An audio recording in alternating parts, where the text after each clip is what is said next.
ప్రార్థించినట్లుగానే గత వారంలో నేను మైసూరు వెళ్ళి పాపని జాయిన్ చేసి రావడానికి దేవుడు కృప దయచేశాడు. బ్లెస్సింగ్ దేవుడు మంచి ప్లేస్లో దేవుడు ఉంచినాడు. అందుని బట్టి దేవునికి స్తోత్రాలు చెల్లిస్తున్నాను. హల్లెలూయా.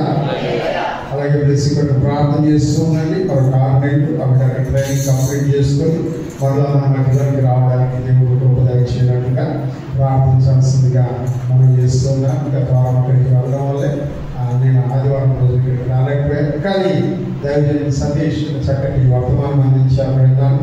దేవునికి స్తోత్రం కలుగును గాక. హల్లెలూయా. ఫిబ్రవరి రాసిన పత్రిక 11వ అధ్యాయంలో నుంచి కొన్ని వారం మీరు వాక్యం విన్నారని నేను తెలుసుకున్నాను. అవునా?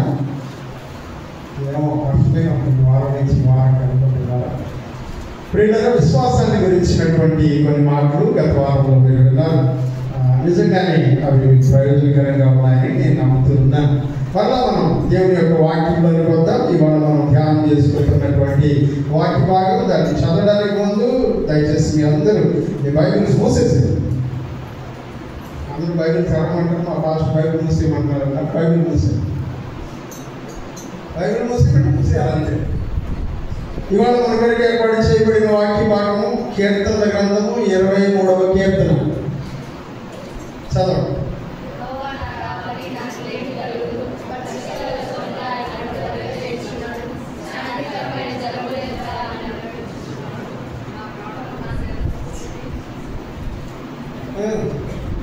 బండికి బ్రేక్ పడ్డాయి.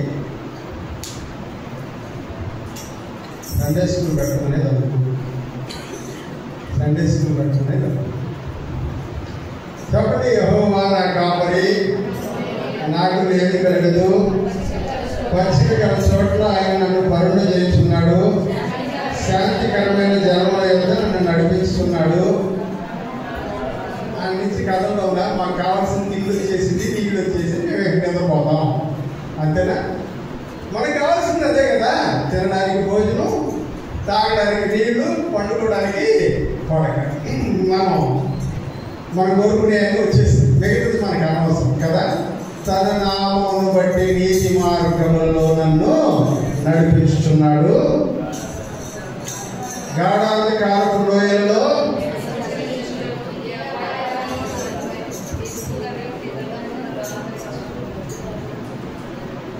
ఇంకా కూడా రావట్లేదా? దయచేసి అందరూ మోకాడు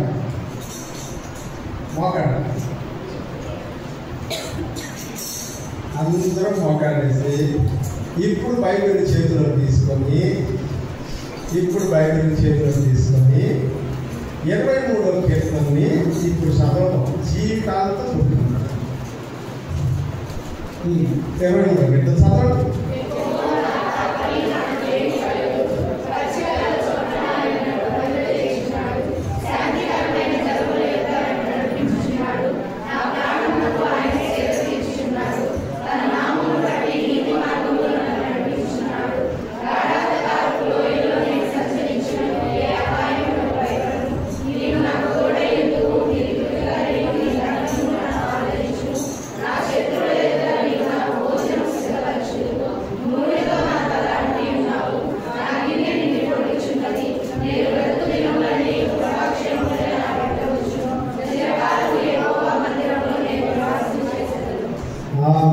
హల్లెలూయా.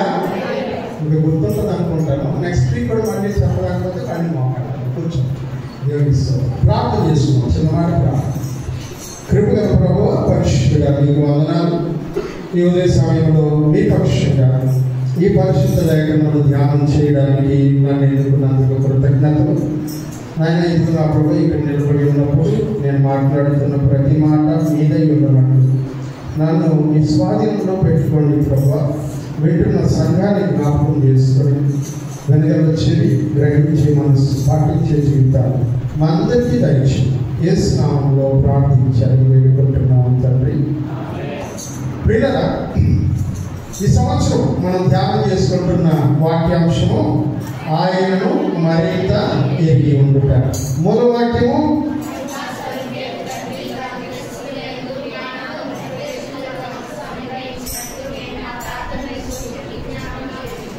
ఎఫెసీయులకు కొరింథీయులకు రాసిన పత్రిక 1వ అధ్యాయము 17 నుంచి 19 వచనాల వరకు ఉన్నటువంటి వాక్య భాగాన్ని మూల వాక్యంగా ఈ అంశాన్ని మనం ధ్యానం చేస్తున్నాం.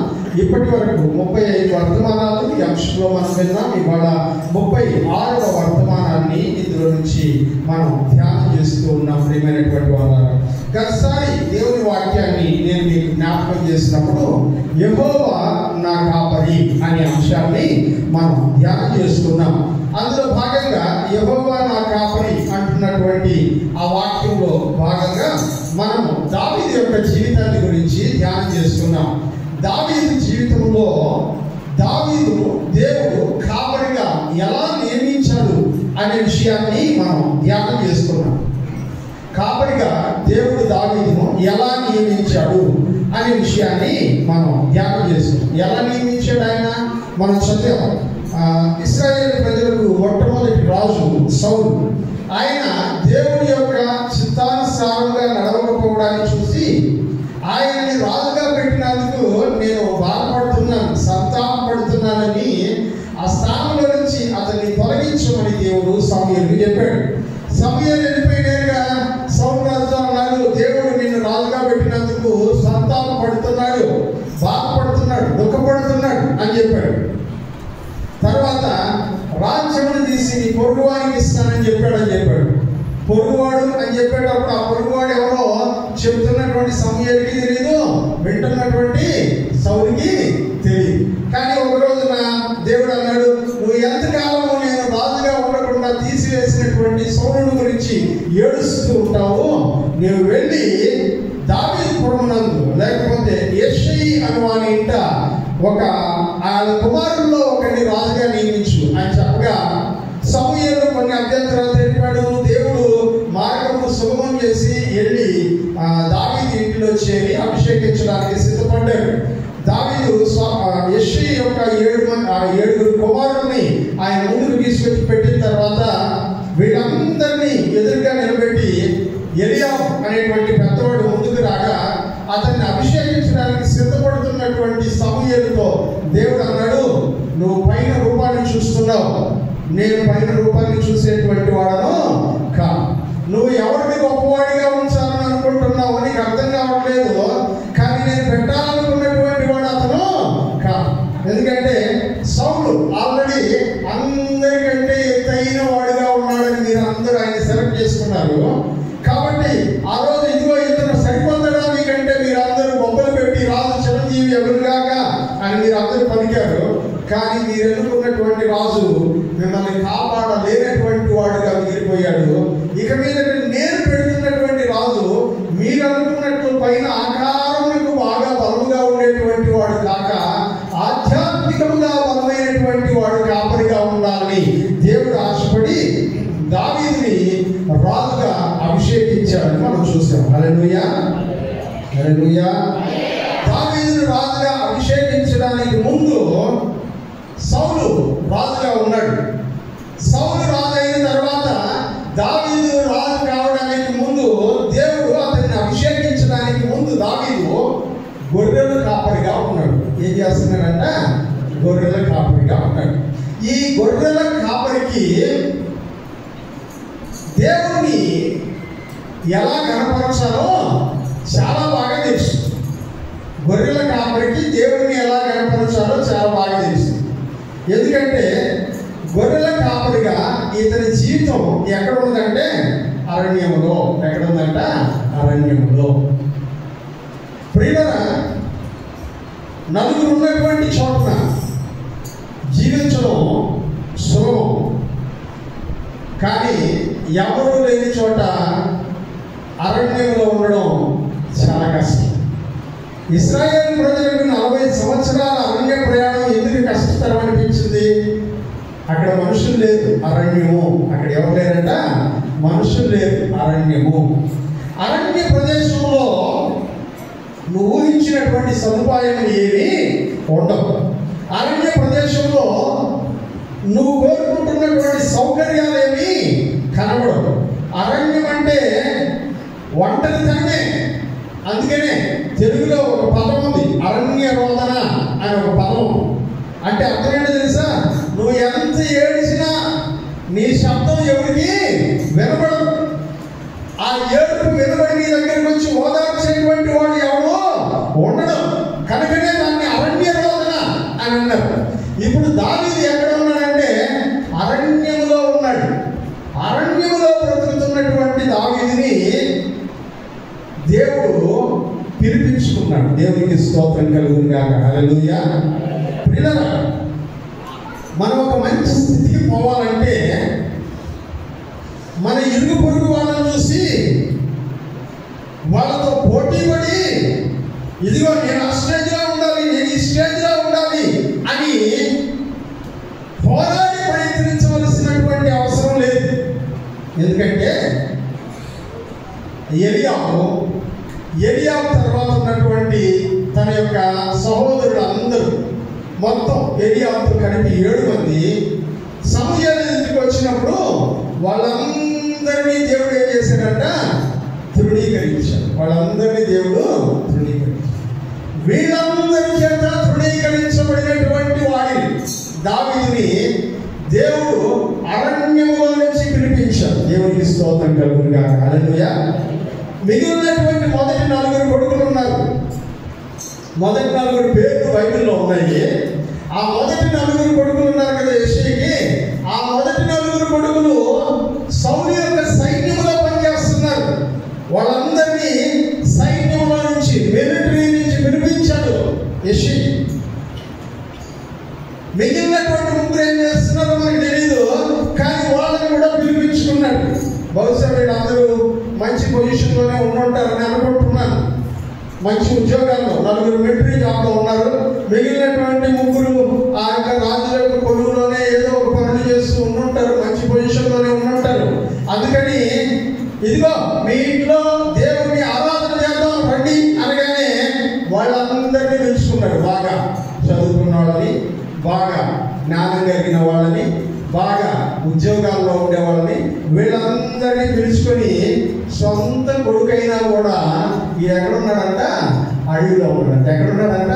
అడవిలో ఉన్నాడు. గొర్రెలు కాసుకుంటూ ఉన్నాడు. సొంత కొడుకైనా కూడా ఎవరిని పిలవలేదంట? దావీదుని పిలవలేదు. హల్లెలూయా. అమ్మ, మీ అమ్మ నాయన మీకు ఇంపార్టెన్స్ ఇస్తారో లేదో, మీ అన్నదమ్ముళ్ళు అక్క చెల్లెళ్ళు నీకు ఇంపార్టెన్స్ ఇస్తారో లేదో, నువ్వు గనక దేవుని బిడ్డవుగా ఉంటే నువ్వు ఎక్కడ ఉన్నా, ఎలాంటి పరిస్థితుల్లో ఉన్నా, నిన్ను హెచ్చించాలనుకున్నటువంటి దేవుడు వాళ్ళందరి ముందు తీసుకొచ్చి నిన్ను ఉన్నత స్థాయిలో నిలబెడతాడు. దేవునికి స్తోత్రం కలుగును గాక. హల్లెలూయా. హల్లెలూయా. కానీ మన ప్రాబ్లం ఏంటంటే దేవుడు అక్కడికి తీసుకొచ్చి నిలబెట్టేదాకా మనం వెయిట్ చేయలేం. దేవుడు అక్కడికి తీసుకొచ్చి నిలబెట్టేదాకా మనము వెయిట్ చేయలేం. ఈ లోపలే పోరాటం, ఈ లోపలే వాళ్ళని వీళ్ళని చూసి వాళ్ళు ఎక్కడ ఉన్నారు, వీళ్ళు ఎక్కడ ఉన్నారు, మనం ఎక్కడ ఉన్నాం అని అనుకుంటూ బ్రతికేస్తున్నాం. మన పోరాటం ఇదిగో దేవుడు అనుగ్రహించినటువంటి పని మీద కాకుండా, మన పోరాటం దేవుడు మనకు అనుగ్రహించినటువంటి జీవితం మీద కాకుండా, ఇరుగు పొరుగు వాళ్ళని చూసి వాళ్ళ వల్ల ఉండేటువంటి జీవితానికి అలవాటు పడేటువంటి పోరాటంలో మనం ఉన్నాము. కానీ దేవుడు అప్పగించినటువంటి పనిని నమ్మకంగా చేసేటువంటి పోరాటంలో మనము లేదు. ప్రియమైనటువంటి వాళ్ళు, అందుకని మన ఆలోచన 24 గంటలు ఎలా ఉంటుందంటే మేము అలా ఎందుకు లేవు, మేము ఇలా ఎందుకు లేవు, మేము వాళ్ళలా ఎందుకు లేవు, మేము వీళ్ళలా ఎందుకు లేవు అనేటువంటి పోరాటమే మన జీవితంలో. కానీ దావీదుకి ఈ ప్రాబ్లం ఉన్నట్టుగా బైబిల్ గ్రంథంలో మనం ఎక్కడ చదవం. మొట్టమొదటిసారి బైబిల్ గ్రంథంలో దావీదు గురించి రాయబడినప్పుడు ఆయన ఏం చేస్తున్నాడంట? వాడు చిన్నాడండి, వాడు గొర్రెలు కాసుకుంటాడు. సమయాలు ఏమన్నాడు తెలుసా? అతను వచ్చే వరకు మనం కూర్చుందాము, వెళ్ళి అతన్ని పిలుచుకొని రండి. హల్లెలూయా. అతను వచ్చే వరకు మనం కూర్చున్నాము, వెళ్ళి అతన్ని పిలుచుకొని రండి అన్నాడు. దైవజనుడు వెయిటింగ్, దావీదు ఉన్నటువంటి 7 పెద్దలు వెయిటింగ్, దావీదు యొక్క తండ్రి వెయిటింగ్, ఆ గ్రామంలో ఉండేటువంటి గ్రామ పెద్దలు వెయిటింగ్. ఎవరి పక్కన? ఎవరైతే నువ్వు పనికి రావురా, నువ్వు అవసరం లేదురా, నువ్వుకి పెద్ద ఇంపార్టెన్స్ లేదురా, నువ్వు ఈ ప్రార్థనకి రావాల్సిన అవసరం లేదు, ఉన్నారంటే గొడ్లు కాసుకుంటావు నువ్వు అని తన తండ్రి అయినటువంటి యెష్షయి ఎవరినైతే తృణీకరించాడో పక్కన పెట్టాడో అతని కొరకు వీళ్ళందరూ వెయిటింగ్. దేవునికి స్తోత్రం కలుగునుగాక. హల్లెలూయా, హల్లెలూయా. ఈ విషయాలన్నీ దావీదుకు బాగా ఆకలింపు. అరణ్యంలో ఉన్నటువంటి వాడు అతనికి ఒక పని అప్పగించబడింది. ఏంటో తెలుసా? మన కుటుంబానికి సంబంధించిన గొర్రెలన్నిటినీ నువ్వు కాపాడాలి. హల్లెలూయా. మన కుటుంబానికి సంబంధించిన గొర్రెలన్నిటినీ నువ్వు కాపాడాలి. అందులో పెద్దోడి గొర్రెలు ఉంటాయి, ఎలియాబు గొర్రెలు ఉంటాయి, షిమ్యోను గొర్రెలు ఉంటాయి. అలాగే మిగిలినటువంటి 7 సంబంధించినటువంటి గొర్రెలన్నీ కూడా ఉంటాయి వాటిలోనే. ఆ గొర్రెలన్నిటినీ నువ్వేం చేయాలంట? కాపలాయి. ఆ గొర్రెలన్నింటినీ కాపలాయి. ఆయన తర్పం చేసుకుంటూ ఉన్నాడు. ఏ డిస్టర్బెన్స్ లేదు. తనకు అప్పగించినటువంటి పనిలో బాగా నిమగ్నమైపోయి ఎవరితో సంబంధం లేకుండా ఆయన పని ఆయన చేసుకుంటూ ఉన్నాడు. నీ పనిని నువ్వు నమ్మకంగా చేస్తే దేవుడు నిన్ను పిలవాల్సిన టైంలో పిలిచి నిన్ను ఎక్కడ కూర్చోబెట్టాలో అక్కడ కూర్చోబెడతాడు. దేవునికి స్తోత్రం కలుగునుగాక. హల్లెలూయా. నువ్వేం పోరాడాల్సిన అవసరం లేదు దానికోసం. నీ చేతికి దేవుడు అప్పగించినటువంటి పనిని నమ్మకంగా చేసి, నీ చేతిలో పెట్టిన పనిని నమ్మకంగా చేసి దేవునికి స్తోత్రం చెల్లించి బతికితే చాలు. ఇప్పుడు నీ ఇంట్లో ఏదైనా ఒక మేలు కలుగజేయాలని దేవుడు అనుకున్నప్పుడు నీ ఇంటికి సంబంధించిన మిగిలిన వారందరూ నిన్ను ప్రక్కన పెట్టినా సరే తగిన సమయం వచ్చినప్పుడు నీ పేరును దేవుడే ప్రతిపాదించి పిలిపిస్తాడు. దేవునికి స్తోత్రం కలుగునుగాక. హల్లెలూయా. దావీదు ఏమన్నా ట్రై చేశాడా? వచ్చి మా ఇంట్లో అందరూ ఏం చేస్తున్నారా, మీటింగ్ పెట్టుకున్నారంట అని తెలుసుకుని ఆ మీటింగ్లో ఏం మాట్లాడుకుంటున్నారు వెళ్దాం అని సైడ్గా కిటికీలు సాటున తలుపులు సాటున కూర్చొని వింటున్నాడా? ఆయన పని అయింది గొడవ పెట్టుకుంటే ఆయన పనిలో చాలా బిజీగా ఉన్నాడు. ఆయన అసలు ఇంట్లో ప్రార్థన జరుగుతుందని తెలీదు, ఒక దైవజనుడు వచ్చాడని తెలీదు, ఇదిగో గొప్ప కార్యం గురించి మాట్లాడబోతున్నాడని తెలీదు. ఏమి జరిగినా నాకు సంబంధం లేదు, నాకు అప్పగించినటువంటి పని నేను చేసుకుంటాను అనుకున్న సమయం వచ్చింది. అందరూ అతన్ని పక్కన పెట్టేసినా కూడా ఏ కుటుంబ సభ్యులైతే ఆయన పక్కన పెట్టారో వాళ్ళందరి ముందరే వాళ్ళందరినీ వెయిట్ చేయించి దావీదును పిలుచుకొచ్చారు. హల్లెలూయా. ఇది ఎలా సాధ్యం? ఎలా సాధ్యం అంటే దావీదు వలె ఉంటే సాధ్యం. హల్లెలూయా, హల్లెలూయా. దావీదు లాగా ఉంటే సాధ్యం. దావీదు గురించి మాట్లాడేటప్పుడు దేవుడు ఏమన్నాడో తెలుసా? అతని హృదయాన్ని నేను చూశాను. ఎలియాబు హృదయాన్ని దేవుడు చూశాడంట. అది బాగలేదు. నువ్వు పైన రూపాన్ని చూస్తున్నావు బాగుంది, కానీ హృదయం బాగలేదు. కానీ నేను హృదయాన్ని చూస్తున్నాను. దావీదు హృదయం నాకు బాగుంది. హల్లెలూయా. ఏమన్నాడో తెలుసా? నా హృదయాన్ని అనుసరించేవాడు దావీదు, నా మనస్సును అనుసరించేటువంటి వాడు దావీదు. నా మనస్సు ఏది కోరుకుంటుందో దాన్ని చేసేటువంటి వాడు దావీదు. మరి చిన్నప్పుడే ఇదిగో ఇంతని రాజుగా పెట్టేశాను, ఈయన జాగ్రత్తగా చూసుకోండి అని వాళ్ళ నాయనకి ఏమైనా చెప్పి పంపించాడా? ఇతనే కాబోయే ఇశ్రాయేలు రాజు అని వాళ్ళ నాయనకి ఏమైనా చెప్పి పంపించాడా? చెప్పడా. అనుకూలమైన టైం వచ్చినప్పుడు దేవుడు తీసుకొని వచ్చి ఇతనే ఇశ్రాయేలు దేశానికి కాబోయే రాజు. ఆయన ఆ దావీదు అరణ్యంలో ఉండేటప్పుడు ఒక కీర్తన రాస్తున్నాడు. అరణ్యంలో ఉండేటప్పుడు అభిషేకించబడ్డాడు. అభిషేకించబడ్డ తర్వాత మళ్ళీ ఎక్కడికి వెళ్ళిపోయాడు? దావీదు గొర్రెలు కాసుకోవడానికి వెళ్ళిపోయాడు. హల్లెలూయా. అభిషేకం అయిపోయింది. అభిషేకం అయిపోగానే వెళ్ళిపోయి సీట్ మీద కూర్చొని సింహాసనం మీద సౌలు పక్కకి నేనే ఈ రోజు నుంచి రాజుని, అవతలికి దేవుడు నన్ను పంపించాడు అన్నాడా? లేదు. మళ్ళా గొర్రెలు కాసుకోవడానికి వెళ్ళిపోయాడు. హల్లెలూయా. మరలా గొర్రెలు కాసుకోవడానికి వెళ్ళిపోయినటువంటి దావీదుని దేవుడు సింహాసనం మీద కూర్చోబెట్టడానికి 13 సంవత్సరాలు పట్టింది. హల్లెలూయా. 13 సంవత్సరాలు పట్టింది. ఈ 13 సంవత్సరాల కాలంలో కొన్ని సంవత్సరాలు దావీదు అరణ్యంలో గొర్రెలు కాసుకుంటేటప్పుడు ఆయన మనసులోనికి దేవుడు జ్ఞాపకానికి వచ్చాడు. దేవుడు నన్ను ఎంత కాపాడుతున్నాడు అని ఆయన జ్ఞాపకం వచ్చి ఆయన అన్నాడు, యెహోవా నా కాపరి. హల్లెలూయా. యెహోవా నా అరణ్యంలో పడుకొని చుట్టూ ఉన్నటువంటి అరణ్యాన్ని చూస్తూ, జంతువులను చూస్తూ, క్రూర మృగాలను చూస్తూ ఒంటరిగా కూర్చున్నప్పుడు ఆయన జ్ఞాపకం వచ్చిందంట, దేవుడు నన్ను ఎంత కాపాడుతున్నాడు, యెహోవా నాకు. ఆ కీర్తనలో ఒక 10 విషయాలు ఉన్నాయి. హల్లెలూయా. ఎన్ని విషయాలు? 10 విషయాలు ఉన్నాయి. ఈరోజు ఆ 10 విషయాలు మనం నేర్చుకున్నాం. 10 అంటే చాలా ఎక్కువ టైం అవుతుంది అనుకోబాకండి, క్లుప్తంగానే నేర్చుకున్నాం. అందులో ఉండబడినటువంటి ఆ 10 విషయాలు దావీదు ఏం చెప్తున్నాడంటే, నా కాపరి అయినటువంటి దేవునికి ఈ క్యారెక్టర్స్ ఉన్నాయి అని చెప్తున్నాడు. ఇప్పుడు మనం అందరూ యెహోవా నా కాపరి అనాలంటే మన జీవితంలో దేవుడు ఆయన చేస్తున్నాడా లేదా ఇవన్నిటినీ అని చూసుకొని, అవును ఆయన నాకు కూడా కాపరిగా ఉన్నాడు అని మనం దావీదు వలె దేవునితో పోల్చుకుంటూ ముందుకెళ్లాల్సినటువంటి వాళ్ళమై ఉన్నాం.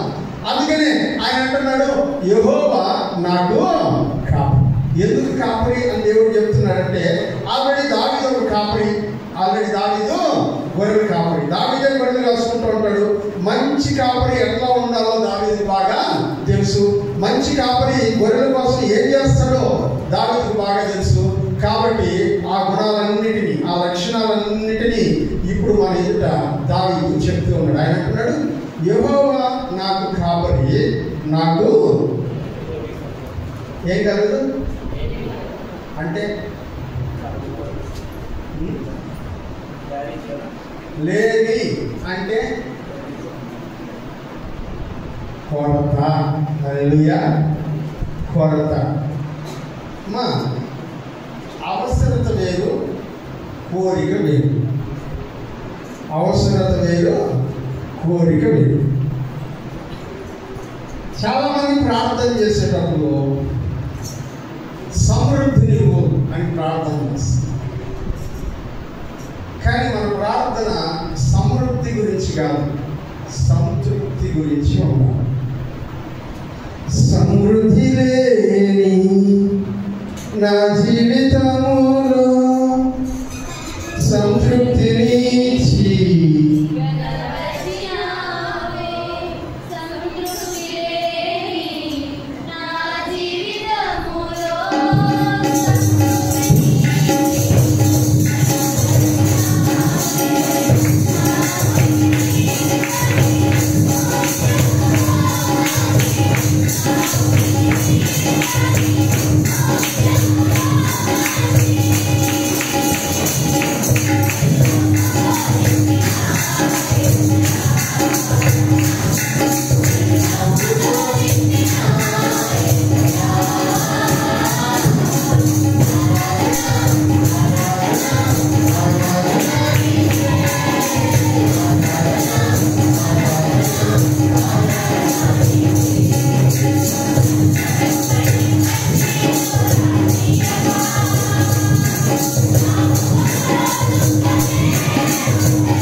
సమృద్ధి అనే పదానికి ఒక ముగింపు ఉంటుందా? సమృద్ధి అనే పదానికి ఒక ముగింపు ఉంటుందా? ఫుల్ స్టాప్ ఉంటుందా? ఉండదు. సంతృప్తికి ఫుల్ స్టాప్ ఉంటుంది. హల్లెలూయా. సంతృప్తికి ఫుల్ స్టాప్ ఉంటుంది, సమృద్ధికి ఫుల్ స్టాప్ ఉండదు. ఈ రోజుకి 1000 రూపాయలు ఉంటే సమృద్ధి అయితే, 1000 రూపాయలు జబ్బులో పడిన తర్వాత 10,000 ఉంటే సమృద్ధి అవుతుంది. 10,000 జబ్బులో పడిన తర్వాత 1,00,000 ఉంటే సమృద్ధి అవుతుంది. 1,00,000 జబ్బులో పడిన తర్వాత 10 లక్షల సమృద్ధి అనిపిస్తుంది. సమృద్ధికి ఫుల్ స్టాప్ ఉండదు, సంతృప్తికి ఫుల్ స్టాప్ ఉంటుంది. హల్లెలూయా. సంతృప్తికి ఫుల్ స్టాప్ ఉంటుంది. ప్రియులారా, యెహోవా నా కాపరి, నాకు లేమి కలగదు అంటే అర్థం ఏంటో తెలుసా? నీకు ప్రతి అవసరత తీర్చబడుతుంది. హల్లెలూయా. నీకున్న ప్రతి అవసరత తీర్చబడుతుంది. అవసరం వేరు, కోరిక వేరు. దేవుడు నీ ప్రతి కోరికను తీరుస్తానని చెప్పట్లా, ప్రతి అవసరతను తీరుస్తానంటున్నాడు. హల్లెలూయా. ప్రతి అవసరతను తీరుస్తానంటున్నాడు. ఇదిగో నీ అవసరతలన్నీ ఆయన ఎరిగి ఉన్నాడు, ఆయన తెలియదు లేదు. ఆ అవసరములకు ఏం కావాలనో, ఆ అవసరతకి ఏం ఇవ్వాలనో వాటిని ఆయా సమయంలో ఇచ్చేటువంటి వాడై ఉన్నాడు. మనం చాలా మంది ఏం చేస్తామంటే, యెహోవా నా కాపరి, నాకు లేమి కలగదన్నాడు కాబట్టి నా ఇంట్లో ఏ ఇబ్బంది ఉందో నేను కోరుకున్నాయన్నీ నా కాడికి వచ్చేస్తాయి. లేదు లేదు, యెహోవా నా కాపరి, నాకు ఏముండదంట, లేను, లోటు. నాకు కావలసిన వాటిని ఆయన ఇస్తాడు. ఏమి కావలసినవి? ఇప్పుడు దైవజనుడు చెప్తున్నాడు, యెహోవా నా కాపరి, నాకు లేమి కలుగు. లేని ఏమి లేమి కలుగదు ఆయన అంటున్నాడు, పచ్చిక గల చోట్ల ఆయన నన్ను, పచ్చిక గల చోట్ల ఆయన నన్ను తినడానికి భోజనం దేవుడు ఇస్తున్నాడు. హల్లెలూయా. హల్లెలూయా అంటే హల్లెలూయా చెప్పలేదంటే భోజనం లేదండి నాకు. తినడానికి భోజనం దేవుడు ఇస్తున్నాడు. తినడానికి భోజనం దేవుడు ఇస్తున్నాడు. చెప్పండి హల్లెలూయా. తినడానికి భోజనం ఇస్తున్నాడంటే నీ అవసరత తీర్చబడింది. హల్లెలూయా. అదే ఆయన చెప్తున్నాడు, పచ్చిక గల చోట్ల. గొర్రెల గురించి మాట్లాడుతున్నాడు కాబట్టి గొర్రెల ఆహారం ఏంటంట పచ్చిక. కాబట్టి ఆయన చెప్తున్నాడు, పచ్చిక గల చోట్ల ఆయన పండుగలు చేస్తున్నాడు. నువ్వు లేస్తే తినడానికి నీ చేతిలో భోజనం ఉంటుంది. నువ్వు లేస్తే తినడానికి, నీ ఆకలి తీర్చడానికి నీ ఎదుట భోజనము సిద్ధపరిచి ఉంటుంది. వాక్యంలో ఆయన చెప్తున్నాడు, ఆయన నీకు ఆహారపు లేమి లేకుండా చేసేటువంటి వాడై. కొన్నిసార్లు మనం ఫుడ్ తినే విధానం చూస్తే, భోజనం తినే విధానం చూస్తే చాలా బాధ వేస్తుంది. రేపు నిండా పెట్టుకొని దాంట్లో తినలేక ఎత్తుని ఎక్కడ పడేస్తాం, డస్ట్బిన్. కానీ ఆ ప్లేట్లో పాడేసిన దాన్ని ముగ్గురు తిని సంతృప్తి చెందగలరు అనే విషయం మీకు తెలుసా? నువ్వు పాడేసిన దాన్ని ముగ్గురు తిని వాళ్ళని కోర్చుకో. దేవుడిని ఏమి ఇచ్చాడంట? భోజనం ఇచ్చాడు. హల్లెలూయా. మనం ఎప్పుడు ఎవరిని చూస్తుంటామంటే, మన చేతిలో 10 రూపాయలు ఉన్నప్పుడు 1000 రూపాయలు ఉండేవాడి చేతిని చూస్తుంటాం. కానీ రూపాయి కూడా లేనటువంటి వాడి చేతిని మనం చూడటం ఈ పరిస్థితి. రూపాయి కూడా లేనటువంటి వాడికంటే దేవుడు నన్ను మంచి స్థితిలో ఉంచాడు అని చూడటంలా. మన చేతిలో 10 రూపాయలు ఉంచుకొని ఆ 1000 రూపాయలు ఉండేటువంటి వాడి చేతిలో చూసి, ఇదిగో నాకు లేమి కలదు, నాకు లేమి కలదు, నాకు లేమి కలదు అంటున్నావు. కానీ వాడి కంటే నువ్వు 10 రెట్లు బెటర్గా ఉన్నావు అనే విషయం నీకు అర్థం కావట్లేదే. యెహోవా నా కాపరి, నాకు లేమి కలదు అంటే ఆ లేమి ఏంటో ఇప్పుడు ఆయన చెప్తున్నాడు. నీకు తినడానికి భోజనం పెట్టేటువంటి వాడు ఆయన. అందుకని పరలోక ప్రార్థనలో యేసయ్య అన్నాడు, మా అనుదిన ఆహారం నేడు మాకు.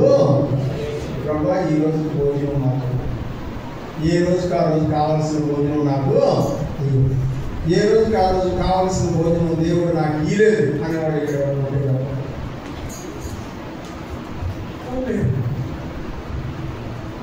యెహోవా లేమిని ఇచ్చేటువంటి వాడు. రెండో ఆయన చెప్తున్నటువంటి మాట, శాంతికరమైన జలముల యొద్ద నన్ను నడిపించుతున్నాడు. ఎక్కడ నడిపిస్తున్నాడంట? శాంతికరమైన జలముల యొద్ద నడిపిస్తున్నాడు. ఈ జలములు తెలుసు మనకు. శాంతికరమైన జలములు ఏంటి? రెండింటికి తేడా ఏమైనా ఉంటుందా? నీళ్ళంటే అన్ని నీళ్ళే కదా. శాంతికరమైన జలములు అంటే ఏంటి? అడవుల్లో అక్కడక్కడ కొన్ని నీటి గుంటలు, చిన్న చిన్న సరస్సులు, చెరువులు ఉంటాయి. గొర్రెలు, జింకలు ఇవన్నీ కూడా ఆ నీళ్లు తాగడానికి ఆ గుంటల దగ్గరికి వెళ్తాయి. గుంటల లోపల మొసళ్ళు దాక్కుని ఉంటాయి. మొసళ్ళు దాక్కుని ఎప్పుడన్నా జూకి వెళ్ళారా? తిరుపతిలో ఒక జూ ఉంది, హైదరాబాద్లో ఒక జూ ఉంది మన దగ్గరలో. ఆ జూలో చూస్తే ఒక చోటుకి వెళ్తే నీళ్లు ఉంటాయి గుంటల్లో, పైన బోట్ పెట్టి ఉంటారు. ఆ బోట్ కానీ లేకపోతే ఇందులో ఏమున్నాయి అని మనం అనుకుంటాం. ఎందుకంటే ఏమి కనబడవు మనకు, అక్కడ బురద నీళ్లు కనబడుతుంది. కానీ జాగ్రత్తగా తదేకంగా మనం వెతికితే 2 చెలలు వేసుకుని ఎట్టిస్తా ఉంటాం. మిగతా బాడీ అంతా ఎక్కడ ఉంటుంది? నీళ్ళలో. ఇప్పుడు అవి నీళ్ళు మంచివే కదా అనుకుని మనం వెళ్ళి నీళ్ళలో మూతి పెడితే ఏమవుతుంది? ఆ మొసలు వచ్చి దీన్ని తినేస్తుంది. అవి ఏ జలములు కావంట? శాంతికరమైన జలములు కావు. అందుకని వాక్యంలో చెప్తాడు, దుప్పి నీటి వాగుల కొరకు ఆశపడినట్లు అని అంటాడు. దుప్పి ఏం చేస్తుందంట? నీళ్ళ కొరకు పరిగెత్తుతా ఉంటుందంట. నీళ్లు ఎక్కడ కనబడితే చూస్తుంది, కానీ ఆ నీళ్లు ప్రమాదకరమైనవా కాదా అని ముందు ఆలోచిస్తుంది. దేవునికి స్తోత్రం. హల్లెలూయా. శాంతికరంగా ఉన్నాయా, సమాధానంగా ఉన్నాయా? అక్కడ వెళ్ళి నేను నీళ్లు తాగేటప్పుడు ఏదైనా నా మీదకి వచ్చి నన్ను ఇబ్బంది పెట్టేస్తుందా అన్న భయం లేకుండా సమాధానంగా ఉండగలిగేటువంటి చోట ఆయన నిన్ను శాంతికరమైన జలముల యొద్దకు నిన్ను నడిపించువాడు. 3 చదవండి. నా ప్రాణములకు ఆయన ఏం చేస్తున్నారంట? పచ్చిక వేసి అడవిలో తిరిగి అలసిపోయినప్పుడు ఆయన మనకు ఓదార్పు అవుతున్నాడు. హల్లెలూయా, హల్లెలూయా. వాక్యములు అంటాడు, నీ ఆదరణ నాకు నెమ్మదిని కలుగజేయుచున్నది. దేవుడిచ్చే ఆదరణ మనకేం కలుగజేస్తుందంట? నెమ్మదిని కలుగజేస్తుంది. ఆయన మనకు సేద తీరుస్తూ ఉన్నాడు. రిలాక్స్ అవ్వడానికి అవకాశము, సేద తీర్చడం అంటే రిలాక్సేషన్ ఇస్తున్నాడు. సమాధానంగా కొంతసేపు విశ్రాంతి తీసుకోవడానికి అవకాశమును ఇస్తూ ఉన్నాడు.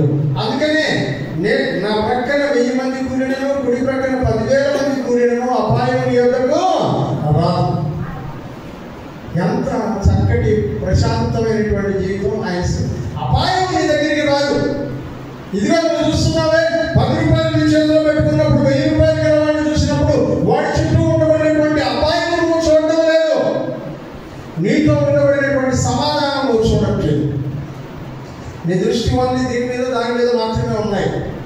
ప్రియమైనటువంటి వాళ్ళ ఆయన అంటున్నాడు, ఆయన నీకు సేద ఇచ్చేటువంటి వాడు, రిలాక్సేషన్ ఇచ్చేటువంటి వాడుగా కనబడుతూ ఉన్నాడు. తర్వాత ఆయన చెప్తున్నాడు, ఆయన నీతి మార్గంలో నన్ను నడిపించేవాడు. దేవుని నామం బట్టి మనం ఏ మార్గంలో వెళ్తామంట? నీతి మార్గంలో ప్రయాణం చేస్తాం. అదేవిధంగా కీర్తనకారుడు 1వ కీర్తనలో ఇలా అంటాడు. చదువుకుందాం 1వ కీర్తన, దాన్ని కూడా చదవాలా?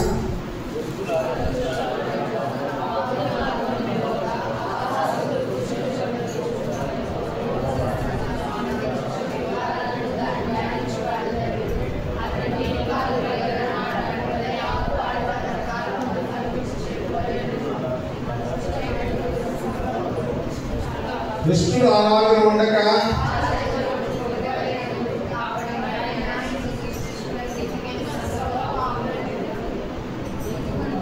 నీతిమంతుల మార్గము, దుష్టుల మార్గము. ఇప్పుడు ఆయన ఏ మార్గంలో నడిపిస్తున్నారంట మనల్ని? తన నామమును బట్టి. ఏ మార్గములు అంట? నీతి మార్గములో మనల్ని. దుష్టుల మార్గంలో కాదు, నాశనానికి వెళ్ళేటువంటి మార్గంలో కాదు, చెడులోనికి వెళ్ళిపోయేటువంటి మార్గంలో కాదు, మరణంలోనికి వెళ్ళిపోయేటువంటి మార్గంలోనికి కాదు. తన నామమును బట్టి నీతి మార్గములో ఆయన నన్ను నడిపించుతూ ఉన్నాడు. నీతిమంతుల మార్గము ఎవరికి తెలుసంట? దేవుడికి తెలుసు. ఏ మార్గంలో నీతిమంతులు వెళ్ళాలో రోడ్డు వేసిన వాడు ఆయనే. ఆయన వేసిన రోడ్లో మనం ప్రయాణం చేస్తూ ముందుకు కొనసాగవలసిన వారం. అప్పుడప్పుడు రోడ్డు డైవర్షన్ తీసుకుని వెళ్ళిపోతూ ఉంటాం.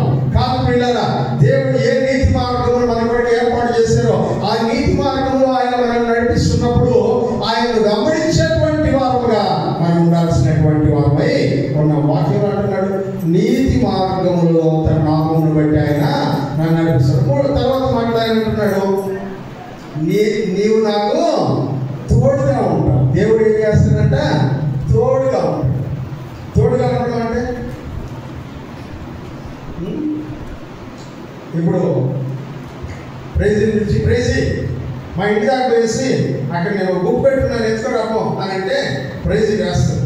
ప్రైజ్ వేసి పోవడానికి ముందు ఆ పక్క ఈ పక్క చూసుకొని ఆ మెరిసి ఎక్కడో ప్రీతి నో చేసి ఎక్కడ ఎందుకక్క ఏమి ఎందుకు ఒంటరిగా పోలేమా? పోగలం, కానీ ఒకరి తోడుంటే బాగుంటుంది. హల్లెలూయా. ప్రసంగి గ్రంథం అదే కదా చదువుతున్నాం. చదవండి అన్నమాట. ప్రసంగి గ్రంథం, ప్రసంగి గ్రంథము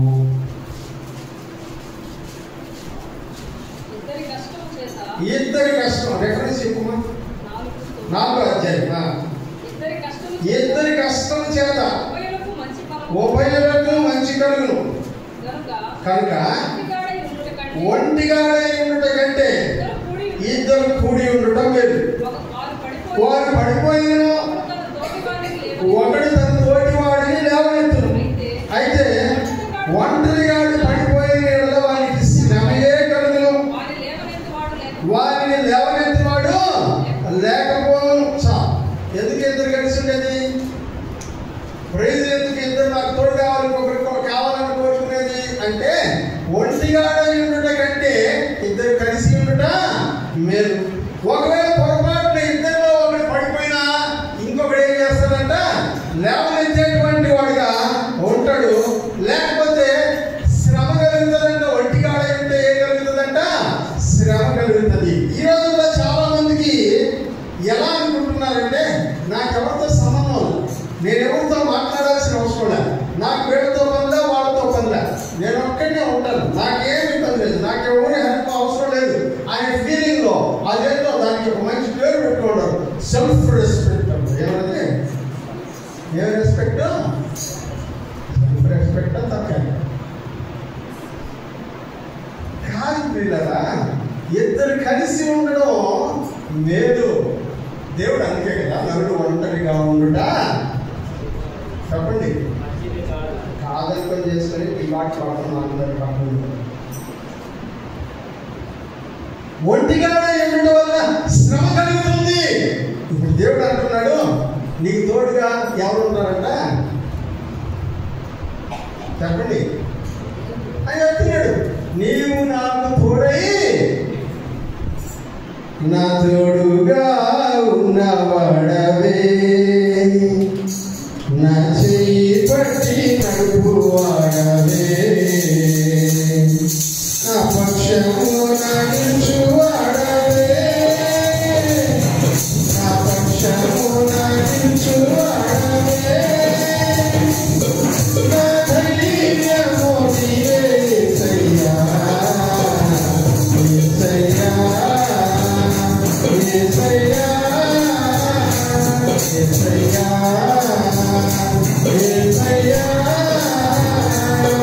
కృతజ్ఞతలు నీవేనయ్యా, కృతజ్ఞతలు నీవేనయ్యా, నా తోడుగా ఉన్నవాడవే, నా చెయ్యి పట్టి నడుపువాడవే. ఆయన ఎవరంట? తోడుగా ఉండేటువంటి వాక్యం అన్నాడు నేను నీకు తోడుగా. దావీదు అంటున్నాడు నువ్వు నాకు తోడుగా ఉంటావు, నువ్వు నాకు తోడుగా ఉంటావు. తర్వాత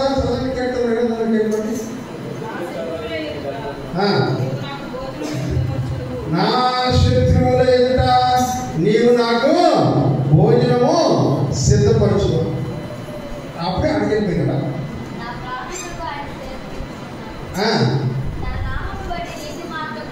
అయిపోయింది.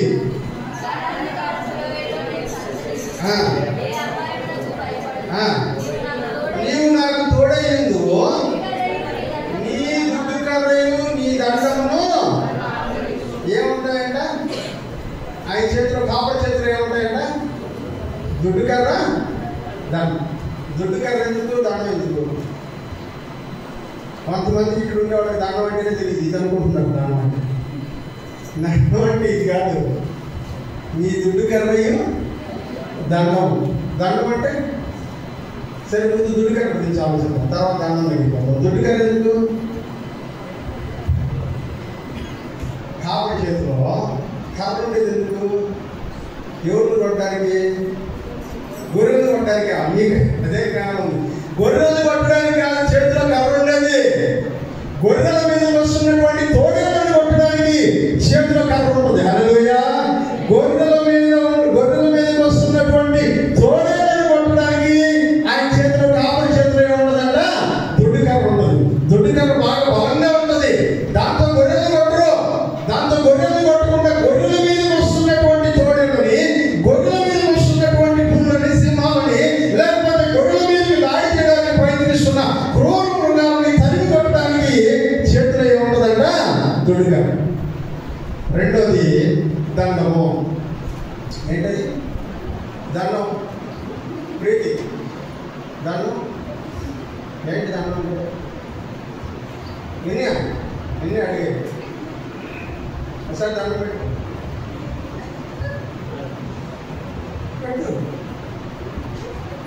మనకి తెలిసిందమ్మా. నేను చెప్పింది దండం అంటే అదేమో. దండం అంటే దండించడానికి ఉపయోగించి దుడ్డు కర్ర తీసుకొని ఐరన్ మన మధ్యలో ఈరోజు ఐరన్ పెరికాయలు కొట్టడానికి ఏ బెత్తం వాడతావు నువ్వు అని అడిగితే ఐరన్ ఏం చెప్తుందంటే వాడినీడు లేదన్నా మనం కొట్టేటట్టున్నారు ఆ బెత్తం తీసుకొని. ఇప్పుడు పరిస్థితి అట్లా ఉంది, వేరే విషయం. కానీ ఒకప్పుడు ప్రతి టీచర్ చేతిలో ఏముండేది? ఎందుకంటే నా చేతిలో ఎప్పుడు ఉండేది కాబట్టి నాకు తెలుస్తాను. ఇప్పుడు ఇందులో కరెంట్ అందించుకుని కొట్టేస్తాం పిల్లల్ని. కొట్టం. మన చేతిలో ఒక సన్నగా ఉంటుంది. చూపించడానికి మాత్రం బాగా రావకూడదు. రే ఇరిగిపోతుంది కదా అని చెప్తుంటాం. కానీ కొట్టేది మాత్రం తెలుదో. దండించడానికి వేరేది ఉంటుంది, క్రమశిక్షణలో పెట్టడానికి వేరేది ఉంటుంది. ఆ క్రమశిక్షణలో పెట్టడానికి ఉపయోగించేది దండము. హల్లెలూయా. దుడ్డు కన్నా దుడ్డు కాదు. దుడ్డు కన్నా ఎందుకంటే కొట్టడానికి. ఎవరిని కొట్టడానికి? గొర్రెల మీద వస్తున్నటువంటి తోడేలను కొట్టడానికి ఉపయోగించేది దుడ్డు కర్ర. ఇప్పుడు వాక్యం అంటున్నారు, నీ దుడ్డు కన్నా నీ దండము రెండు నన్ను శత్రువులు నా మీద వస్తున్నప్పుడు వాటి మీద దండతాయి. నేను దారి తప్పిపోతున్నప్పుడు నన్ను ఒక దారి కొట్టి రైట్ మార్గంలో పెట్టే రెండు నీ చేతిలో ఉన్నాయి. నేను సేఫ్. హల్లెలూయా. నేను సేఫ్. తర్వాత నా శత్రువులు ఎదుట నీవు నాకు భోజనము సిద్ధపరచుదు. ఎక్కడంటే భోజనం పెట్టేది ఆయన? ఎవరు ఎదుటంట? శత్రువులు ఎదుట. మన భోజనం ఇప్పుడు ఎవరి ముందు ఉంటుందంటే శత్రువులు ఎదుట భోజనము సిద్ధపరిచేటువంటి. ఎవరైతే మనల్ని చూసి వీడు నా గడప తప్పకూడదు అని అనుకుంటారో వాడి గడపలో వీళ్ళు తీసుకొని పోయి కూర్చొని పెట్టి వాళ్ళ చేతే వడ్డింపజేసి తృప్తి పరిచేటువంటి దేవుడు. హల్లెలూయా. హల్లెలూయా.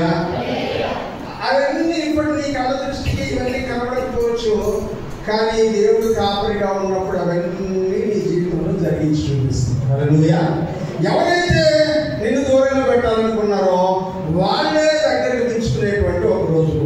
ఎవరైతే నిన్ను శత్రువుగా భావించి ఇదిగో నేను చూడకూడదనుకున్నారో వాళ్ళే నీ దగ్గర ఉండాలనుకునేటువంటి రోజు. ఎవరైతే ఇదిగో నిన్ను అసహించుకునేటువంటి పరిస్థితుల్లో ఉన్నారో వాళ్ళు ప్రేమించేటువంటి ఒక రోజు. నీ శత్రువుల ఎదుట నీవు భోజనము సిద్ధపడి. దేవుడి కాపరిగా ఉన్నాడంటే శత్రువుకి ఎదుట భోజనాన్ని సిద్ధపరుస్తుంది.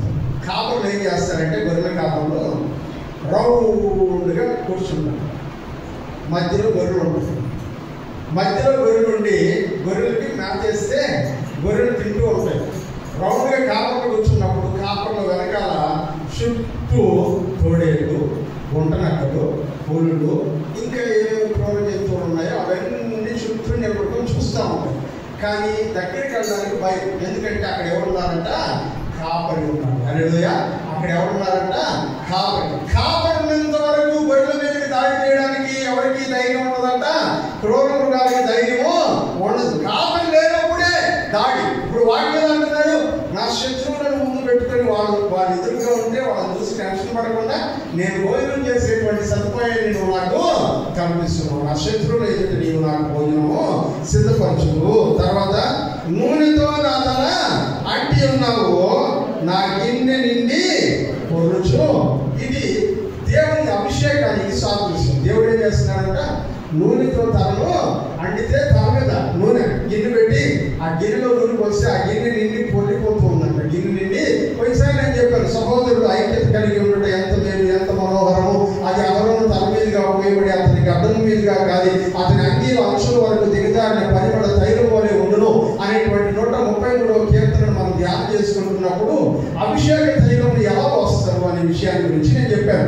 దావీదు ఈ కీర్తనలో ఈ పదం వాడుతున్నాడు అంటే, నూనెతో నా తల అంటి ఉన్నాం అనే పదం వాడుతున్నాడంటే అప్పటికి అర్థం ఏంటో తెలుసా? ఆల్రెడీ దావీదు యొక్క అభిషేకం అయిపోయింది రాజుగా అని అర్థం. అయిపోయిన తర్వాత ఈ కీర్తన రాశాడు అని దానికి రుజువు ఆ మాట.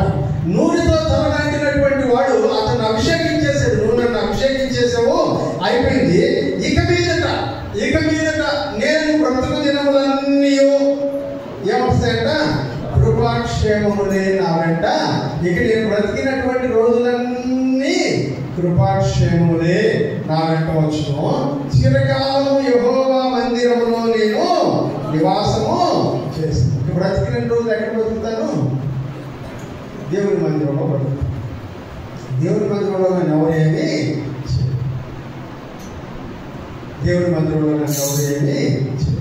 దీనిలో ఒక్కటి మిస్ చేశాను.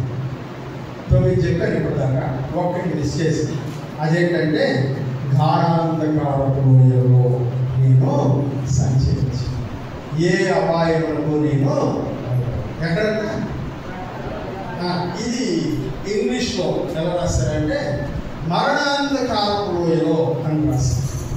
గాఢాంధకారం అని తెలుగులో ట్రాన్స్లేట్ అయింది, కానీ ఇంగ్లీష్ భాషలో ద వ్యాలీ ఆఫ్ డెత్ అని రాస్తారు. మరణాంధకారపు లోయ అని రాస్తారు. అంటే ఆయనకి వెళ్తే చచ్చిపోయే అవకాశాలు ఎక్కువగా ఉన్నప్పటికీ ఆయన ఏ అపాయము కలగకుండా గాఢాంధకారపు లోయలో నేను సంచరించినను ఏ అపాయములకు నేను భయపడను. ఎంత అపాయం వచ్చినా సరే నేను భయపడను. నేను వెళ్తున్నటువంటి మార్గం అంతా అపాయంలో కనబడుతున్నా సరే నేను భయపడను. ఎందుకంటే నీవు నాకు తోడై, నా పాదములు జారిన వేళ నీ కృపతో నన్ను ఆదుకొంటివే. నా పాదములు జారిన వేళ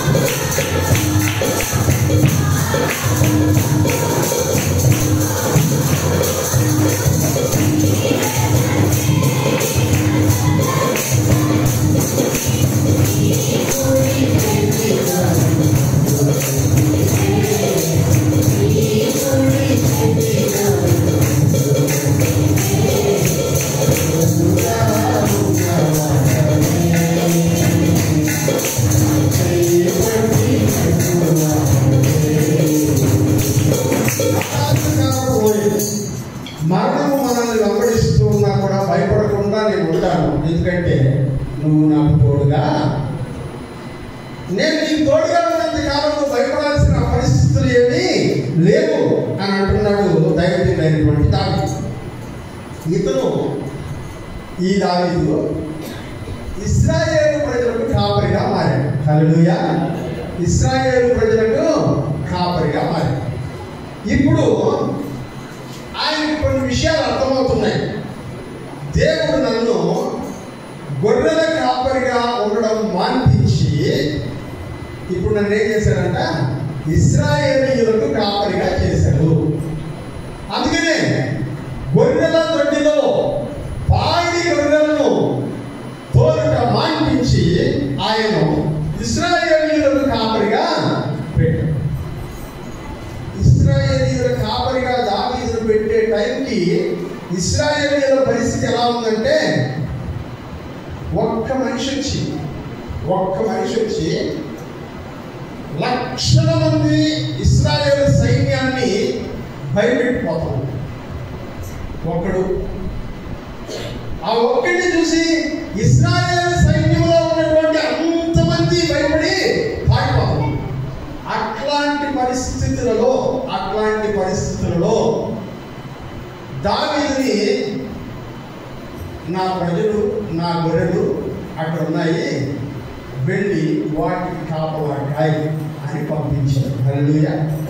అభిషేకం అయిపోయింది. గొర్రెలు కాసుకుంటా ఉన్నాడు దావీదు. గొర్రెలు కాసుకుంటా ఉండే దావీదుని ఒక రోజు వాళ్ళ నాయనే పిలిపించి, వాళ్ళ నాయన అప్పుడు పిలవని నాయన ఇప్పుడు పిలిపించి, నువ్వు ఇప్పుడు ఎక్కడికి వెళ్ళాలో తెలుసా? మీ అన్నోళ్ళు యుద్ధంలో సైన్యంలో చేరి యుద్ధం చేస్తున్నారు, అక్కడికి వెళ్ళి వాళ్ళ యోగక్షేమాలు కనుక్కొని రా అని చెప్పాడు. అప్పుడే మొదటిసారి దావీదు జనాన్ని చూడడానికి వెళ్తున్నాడు, ఇశ్రాయేలు జనాన్ని చూడడానికి వెళ్తున్నాడు. వెళ్ళేటప్పటికి పరిస్థితి ఏంటంటే ఇశ్రాయేలు ప్రజల పరిస్థితి, ఒక్కడిని చూసి లక్షల మంది పారిపోతుంటారు. ఒక్కడిని చూసి లక్షల మంది, అంతే కదా. గొర్రెలు ఎన్నా సరే ఒక్కడు వచ్చి కాయ తీసుకుని అనుకుంటే అన్ని పరిగెత్తుకుంటే ఆ పరిస్థితుల్లో ఉన్నారు. వాళ్ళకి కాపరిగా ఉండాల్సిన వాడు ఏం చేయాలో తెలియని పరిస్థితుల్లో ఉన్నాడు. ఎవరు? సౌలు రాజు. వాళ్ళకి కాపరిగా ఎవరు ఉన్నారన్నప్పుడు సౌలు రాజు. సౌలు రాజు ఏం చేయాలో తెలియని పరిస్థితుల్లో ఉండగా దావీదు అక్కడికి వెళ్ళి పరిస్థితిని చూసి ఏంటి ఇక్కడ జరుగుతుంది అని అడిగితే, అదిగో వాడు 40 రోజుల నుంచి, ఎన్ని రోజుల నుంచి అంట 40 రోజుల నుంచి మన వాళ్ళ దగ్గరికి వచ్చి రోజు సవాలు విసిరి భయపెట్టి వెళ్ళిపోతున్నాడు. ఏం చేసి వెళ్ళిపోతున్నాడంట? భయపెట్టి వెళ్ళిపోతున్నాడు 40 రోజుల నుంచి. సింహాన్ని చూసి గొర్రెలు భయపడినాడు, ఆపదను చూసి మనం భయపడినట్టు భయపెట్టి వెళ్ళిపోతూ ఉండగా, ఇదిగో ఆ భయపెట్టేటువంటి వాడి చేతిలో నుంచి వీళ్ళని కాపాడేటువంటి వాడు ఎవరు లేరు. మేము 40 రోజుల నుంచి కాపాడే వాడి కోసం ఎదురు చూస్తున్నాం. హల్లెలూయా. ఈ మాట చెప్పడంతోనే దావీదు అన్నాడు, నేనెంత. హల్లెలూయా. ఎవరన్నా పిలిచారా దావీదుని? దావీదు దావీదు నువ్వు వచ్చిన అద్దె దావీదు అని అడిగారా? నేను వెళ్తాను. ఆ గొర్రెల మంద చెదిరిపోకుండా ఉన్నట్లు, ఇదిగో ఇశ్రాయేలు అనేటువంటి 12 గోత్రంలో ప్రజలకు అపాయం కలగకుండా ఉన్నట్లు, వారి ప్రజలు చల్లాచెదరైపోకుండా ఉన్నట్లు నేను వెళ్తాను. సౌలు రాజు ఈ విషయం విని, నువ్వు వెళ్తావా? నువ్వు చిన్నోడిరా, వాడు చిన్నప్పటి నుంచే యుద్ధ విద్యలో అభ్యసించినటువంటి వాడు, నువ్వు చిన్నోడివి. ఇప్పుడు దావీదు అంటున్నాడు, నీకు కాపరిగా నా ఎక్స్పీరియన్స్ అర్థం కావడం. హల్లెలూయా. కాపరిగా నాకుండే ఎక్స్పీరియన్స్ అర్థం కావడం. నేను చిన్నాన్ని, కానీ ఎక్కడున్నాను తెలుసా? అడవిలో మా తండ్రి గొర్రెలను కాపలాగా వస్తున్నప్పుడు, నా గొర్రెలు అని చెప్పడం నేను చెప్తున్నాడు, మా తండ్రి గొర్రెలను కాపలాగా వస్తా ఉండేటప్పుడు ఒక సింహము, ఒక ఎలుగుబంటి వాటి మీదకి వచ్చాయి. ఇదిగో నేను ఆ ఎలుగుబంటిని, సింహమును పోరాడి వాటిని తోలేసి సింహము నోట్లో నుంచి గొర్రె పిల్లలు విడిపించుకుని బయటికి తెచ్చాను. అదే సింహము నా మీద పడి నన్ను చంపపోతే ఆయుధము లేకుండా చేతితోనే సింహపు నోటిని చీల్చివేశాను. గొర్రెలను కాపాడడం ఎట్లాగో నాకు తెలుసు. హల్లెలూయా. గొర్రెలను కాపాడడం ఎట్లాగో నాకు తెలుసు. ఎక్స్పీరియన్స్ చెప్తాం. చదువుతారా? మొదటి సమయాల గ్రంథం 17:34. మొదటి సమయాల గ్రంథం 17:34.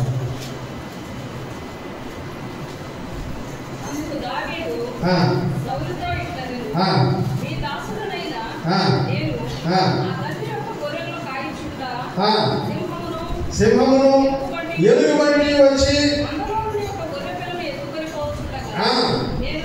నేను దాన్ని తరిమి చంపి దాని నోటి నుండి ఆ గొర్రెను విడిపించింది. అది నా మీదకి దాకా దాని గడ్డం పట్టుకుని దాన్ని కొట్టి చంపితిని. మీ దాసులైన నేను ఆ సింహమును ఎలుగుబంటిని చంపితేనే జీవము గల దేవుని తిరస్కరించినట్టు సున్నతి లేని ఫిలిష్తీయుల చేతిలో నుండి వాటిలో ఒకటి వంటి వాడు. హల్లెలూయా. ఇప్పటిదాకా అందరూ భయపడతా ఉంటే ఇప్పుడు అక్కడ వచ్చాడంట. అనే చెప్తున్నాడు తెలుసా? నేను కాపాడి సింహాలకు భయపడేవాడిని కాదు, ఎలుగుబంటులకు భయపడేటువంటి వాడిని కాదు. నా ఎక్స్పీరియన్స్ ఏంటో తెలుసా? ఒక సింహము, ఒక ఎలుగుబంటు నోట్లోకి వెళ్ళిపోయినటువంటి గొర్రె పిల్లని నేను విడిపించి తీసుకొచ్చాను. హల్లెలూయా. అపవాది మింగేస్తున్నటువంటి ఒక విశ్వాసిని నేను తప్పించుకొని తీసుకొచ్చాను. ఇదిగో వీళ్ళందరినీ కాపాడడం నా దేవుడు నాకు ఎట్లా కాపరిగా ఉన్నాడో నాకు తెలుసు. ఇప్పుడు దేవుడు నన్ను మీకు కాపరిగా పెట్టాడు, అభిషేకించాడు. మీకు కాపరిగా దేవుడు నన్ను పెట్టిన తర్వాత మిమ్మల్ని ఎట్లా కాపాడుకోవాలో నాకు తెలుసు. సౌలు రాజు ఆయుధాలన్నీ ఇస్తే ఇవన్నీ మనకు సెట్ అవ్వదు. నా స్థాయిలో నేను అంతా అనుకొని 5 రాళ్ళు ఎత్తుకొని వెళ్ళిపోయి సింహంలాగా గర్జిస్తున్నటువంటి గొర్రెలను ఒక్క దెబ్బతో కింద పడగొట్టి ఇశ్రాయేలు ప్రజలందరికీ కాపరిగా మారాడు. హల్లెలూయా! ఇశ్రాయేలు ప్రజలందరికీ కాపరిగా మారాడు. ఆయన అంటున్నాడు, నా తండ్రి గొర్రెలకు కాపరి. ఆయన దగ్గర నుంచి గొర్రెలను ఎట్లా కాపాడాలో నేను. ఇప్పుడు ఆయన చెప్తున్నాడు, నేను మిమ్మల్ని కాపాడటానికి నాకు ఇన్స్పిరేషన్ ఏంటో తెలుసా?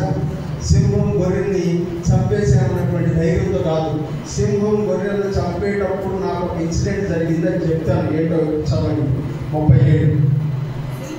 సింహం యొక్క బలం నుండి, ఎలుగుబంటి యొక్క బలం నుండి నన్ను రక్షించిన యెహోవా. హల్లెలూయా! ఇప్పుడు చెప్తున్నాడు, సింహం యొక్క బలం నుండి, గొర్రెల ఎలుగుబంటి యొక్క బలం నుంచి నేను తప్పించుకున్నాను. నా గొర్రెని కాపాడాను, నేను తప్పించుకున్నాను. గొర్రెని నేను కాపాడాను, కానీ నన్ను తప్పించిన వాడు ఆయన ఉన్నాడు. ఆయన నా కాపరి. హల్లెలూయా! ఆయన నా కాపరి. యెహోవా నా కాపరి, నాకు లేమి కలగదు. ఎందుకంటే ఆయనే నన్ను కాపాడుకుంటూ ఉన్నాడు. నేను మిమ్మల్ని ఆయన నన్ను కాపాడినట్లు నేను మిమ్మల్ని కాపాడగలుగుతాను. ఎందుకంటే నాకు ఇన్స్పిరేషన్, నాకు రోల్ మోడల్, ఇదిగో నేను కాపరిగా ఎలా ఉండాలో నాకు నేర్పించేటువంటి వాడు యెహోవా. హల్లెలూయా! అందుకనే 40 సంవత్సరాలు ఇశ్రాయేలు ప్రజలు పీస్ఫుల్గా పరిపాలన చేశారు. దేవునికి స్తోత్రం కలుగుగాక. హల్లెలూయా! ఇశ్రాయేలు ప్రజలు ప్రశాంతంగా పరిపాలన చేశారు. 40 సంవత్సరాల తర్వాత సొలొమోను రాజు పరిపాలన చేశాడని మనకు తెలుసు. కానీ సొలొమోను రాజు పరిపాలన కావాలని ఎవరు కోరుకోవడం, దావీదు సింహాసనం కావాలని కోరుకోవడం. సొలొమోను కాలంలో వెండి, వజ్రాలు, వైడూర్యాలు, బంగారం లెక్కలేనంతగా దేశంలో గుమిగూడే, కానీ ఎవరు సొలొమోను కాలాన్ని కోరుకోవట్లా. దావీదు కాలంలో సొలొమోను కాలంలో ఉన్నంతగా వెండి బంగారాలు లేవు, కానీ దావీదు పరిపాలన, తన ప్రజలను కాపాడుకునేటువంటి పరిపాలన వండింది. దావీదు అంటున్నాడు, యెహోవా నాకు. ఇప్పుడు నేను కూడా యెహోవా ఇచ్చిన మందకు, ఇప్పుడు యేసయ్య అంటున్నాడు, నేను గొర్రెలకు మంచి.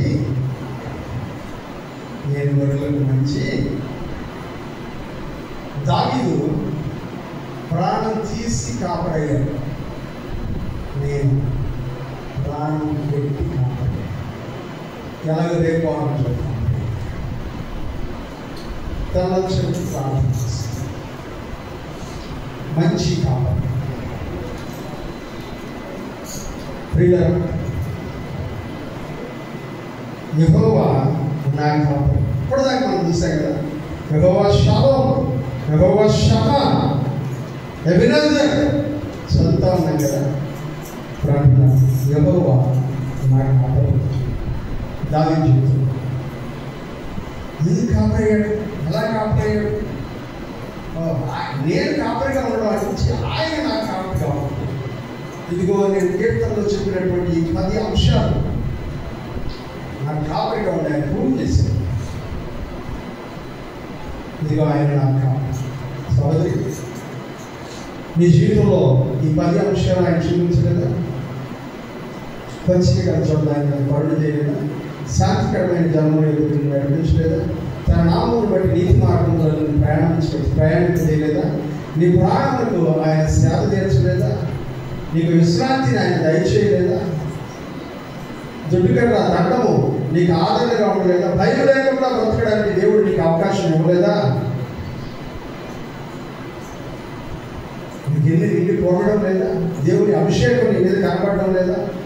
పరలోక రాజ్యానికి సంబంధించిన దీవెనల చేత ఆయన నేను నింపుతున్నప్పుడు ఆ అభిషేక పొరుడు ఇతరుల మీదకు ప్రవహించేంతగా కనపడడం లేదా?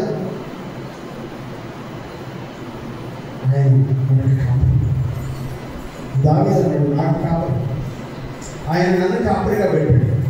నేను ఆయన మోడల్గా తీసుకొని ఈ ఇశ్రాయేలు ప్రజలు కాపురం అవ్వాలనుకుంటున్నాడు. పాత నిబంధన గ్రంథ కాలం అంతా కూడా దావీదు సింహాసనం. ఎందుకంటే మంచి కాపురం. ఇప్పుడు అంటున్నాడు దావీదు శత్రువుల ప్రాణాన్ని తీసి తన ప్రజలను కాపాడుకుంటే ఇదిగో ఇంకొక కాపురం వస్తుంది. ఆయన ప్రాణం తీసే కాపురం కాదు, ప్రాణం పెట్టే కాపురం. ఆ ప్రాణం పెట్టే కాపురంలో నేర్చుకోబోతున్నారు. దేవుని చిత్తమైనట్లయితే ప్రార్థన పడుతుంది. 23వ కీర్తన అందరూ చదివిరండి. దేవుడు ప్రాణం పెట్టే కాపరిని మనం బయలుపరచుకోవచ్చు. ప్రార్థించుకుని చెప్పబడినటువంటి ఈ లేఖనాల వరకు ముందుగా ఉన్నటువంటి సంఖ్య